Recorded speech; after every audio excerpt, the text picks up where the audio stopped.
And we want to welcome to the program a man who has had to deal with huge tragedy in his life, but he's taken this tragedy and tried to turn it into a positive. I'm not sure how many of us could do it, but he has certainly done it. He's a USC grad, and his son, Jake, wanted to be a Gamecock football player. You probably know the story of his untimely death, but his dad stepping up and creating the Jake Panus walk-on football endowed scholarship, and now Stephen has written a book entitled Walk On, and we welcome him to Sports Talk. How are you, sir? Great to have you with us. I'm good, fellas. Good to be on the show. How's it feel to be back in Columbia? Feels good. I left 44-degree weather in Connecticut and arrived to 91, so I'm pretty happy. Well, it's cooled off. It was 95 yesterday, so it's cooled off. So you're going to be hitting the rounds here over the next few days, signing books, making appearances at bookstores and the like. What you got ahead on your schedule? Yeah, I'll be at the USC Game Day store next to Willie B. Tomorrow afternoon from 3 to 4 prior to the spring football game. And then Sunday I'll be in Charleston at the Buxton bookstore on King Street doing the same thing from 1 to 2. Then I'm coming back to Columbia, and Tuesday night I'll have a book signing at All Good Books on Hardin Street from 6 to 8 p.m. Did you ever think you'd become an author? No. Why'd you write this book? Yeah. Well, initially, Phil, I wrote it to survive, and then at a certain point, my son, Liam, Jake's younger brother, was really struggling with his loss, and rightfully so. I mean, when I looked at him, I'm like, wow, I'm 51, and I'm crushed and struggling. And how's an 11-year-old boy supposed to get through something like this? And I needed to step up, as broken as I was, as his father, and show him that there was a way out. And so I started writing it for him. And I revisited a bunch of morning messages I used to write to my boys, and I tried to make sense of them. And when I finished it, I realized, one, it's definitely going to help Liam. And then I thought, maybe it can help more people than Liam. Maybe I should see if anyone wants to publish it. And lo and behold, somebody did. Is it helping you? Yeah, it is. It hurts at times, certainly. I mean, because it brings it back. But at the end of the day, it's all I have left with my son, Jake, is his legacy. And this keeps me connected to him. And I just heard you say his name on the show tonight. And for a bereaved parent, when they hear their son or their daughter's name, it means a lot. Well, yes, I can only imagine, and I can still hear the pain in your voice. This will never go away, I'm sure. But I guess you take some comfort in the fact that you've established this walk-on football scholarship, this endowed scholarship at South Carolina. It's something that the football program appears to have taken to heart and put its arms around, and you're helping other people in your son's name by doing this. Yeah, and that's meaningful, and I needed that. You know, I had to find a way to turn my pain into purpose.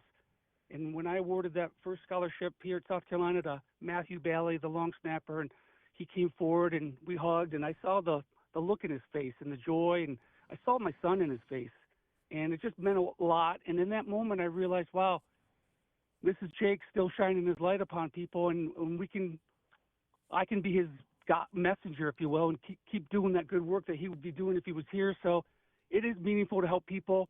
That's why we're here on the planet, Phil. We're here to help one another, to love one another, to lift each other up. And the more people I can help, the greater. Visiting with Stephen Panus for a couple more minutes. Your younger son, I think you said he was 11, does he have the same passion like Jake did for South Carolina, for football? Is he traveling down that same path? Would he one day like to attempt to join the Gamecock football program? No. He likes the Gamecocks, but he's not one for playing football. They're each their own kid, and that's the beauty in it. They were completely polar opposites in many regards, but Liam certainly adored and looked up to his older brother, revered him, and Jake really protected him and loved him.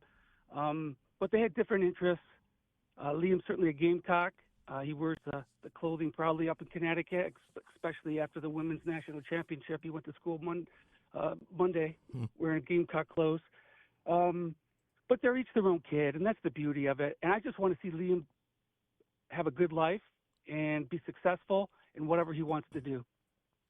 Somebody who reads your book, what message will they take away from it? Well, let me say this. The book is more than just about grief. Grief is just one form of adversity. And I think the message is that no matter what you're struggling with, the answers are within you. They're not external. They're not in material things. They're not outside. They're all within you. And hopefully it gives people hope if they're not feeling hopeful at the moment. It inspires them to reach out to others and ask for help or support, and inspires them to know that there is a way out and there is a pathway. And it's grueling. Again, we all face adversity. I walk around now and I see everybody on this planet with an invisible backpack, and everyone has their own suffering. And that's why we need to help one another more than we currently are as a society. Stephen, you did an interview not that long ago with one of your hometown newspapers, and you mentioned in there that life is 10% what happens and 90% how you respond to that, sort of dovetailing off your comments about what people may learn from the book. Had you always lived your life that way, or has this tragedy sort of forced you to live your life like that? No, thankfully, I was always an optimist and raised by parents who instilled a lot of positivity. And thankful for that right now, because when this tragedy happened, I don't know what I would have done or where I'd be if I didn't have that mindset. But ultimately, it's our mindset that architects the quality of life we want. And it is that simple. You know, Viktor Frankl, who suffered through Nazi concentration camps, wrote a book called Man's Search for Meaning, and he really narrowed it down to the simple fact that forces outside your control can take away everything you possess except one thing, and that's your ability to react, what you're going to do about the situation. But the only thing we do control is what we do and feel about what happens to us. And when I really embraced that, I was able to start really taking significant steps forward in the healing process and show Liam that this is the way, that we can do this together. And I'm your father, and it's my responsibility to lead you out of this, and I'm going to guide you out. For folks who cannot get to your signings, how can they order the book online, or where can they go to find it at various bookstores? Yeah, it's in Barnes & Noble. It's obviously online at Barnes & Noble. Amazon's the easiest. Everyone shops at Amazon. It's in Target. It's in 30,000 different booksellers, so it's very easy to get. And let me say this, all the proceeds are going to support the Jake Panus Walk-On Scholarship Funds. So it's for a good cause. It's going to help more children fulfill their college dreams. Yeah. Stephen, we thank you for being with us, man. You know, we're always here for you. Anytime you need something, you just let us know here on Sports Talk. Always here for you. I hope you can enjoy the weekend, and I hope you can share your message with a lot of people and maybe open some eyes with what you're trying to say. Thanks for the support, guys. I really appreciate it. I'm going to go watch some Carolina baseball now. Gotcha, man. See you over there. Thanks, Stephen. All right, take care. Take care, buddy. All right. That's Stephen Panus. Yeah, his story is a tough one. You know, obviously, father, and son, it's senseless, the whole deal. too, Phil. His son was killed by a drunk driver. I mean, an easily avoidable accident. Mm-hmm. And it just reminds you every time, folks, get a designated driver, please.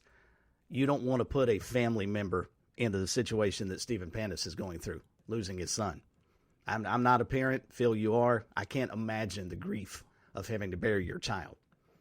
You know, no parent should have to bury a child. Simple as that. It's not supposed to work that way.